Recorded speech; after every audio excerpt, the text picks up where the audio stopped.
I bought the island on the spot. And after I said, what did I do? I just bought a friggin' island. What am I going to do with an island? When sheet metal magnate Joe Massaro bought this private island in upstate New York on a whim, I approached the fella who owned the island, and I said to him, maybe you'd be interested in trading a house and some cash for the island. And that's what we did. he had no idea the deal, valued at around $700,000, included this architectural treasure.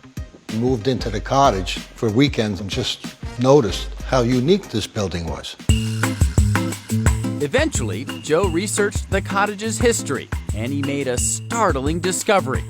The quirky cottage was designed by the one and only Frank Lloyd Wright in 1949.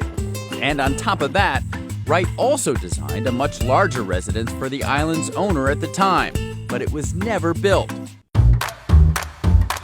We bought pictures of the original drawings from the Frank Lloyd Wright Foundation. And Joe spent 8 years and millions of dollars to bring Wright's drawings to life, all 6,000 square feet of it. This house is so unique than any other Frank Lloyd Wright house. There's 26 skylights in here. Ceilings are 18, 12, and 14 foot high. Frank Lloyd Wright budgeted this house for $50,000. So I'm just going to tell you straight out. I went over his budget.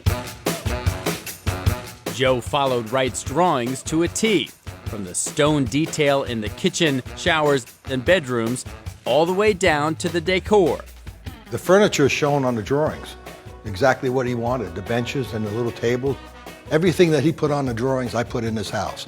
I had Walter Cronkite come out to take a look at the house, and he was friends with Frank Lloyd Wright.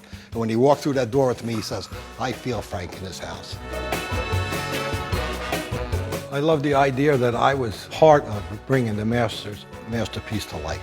In fact, Joe only strayed from Wright's plan in one major way. When we were building the house, I said to my contractor, I want 1 more inch of concrete here. She said, why? I said, I'm going to put a helicopter landing pad here. He said, everybody thought, are you crazy? Ironically, it was on a chopper ride that Joe learned another one of the island's secrets. I didn't even realize it, but it's a perfect heart shape. But now, Joe says he's ready to give his heart away to someone else. He's selling the island, Wright masterpieces and all, for about $15 million. I'm in no rush, but I want to make sure that the person who buys it takes care of the master's masterpiece. Who would that be? Somebody as crazy as me.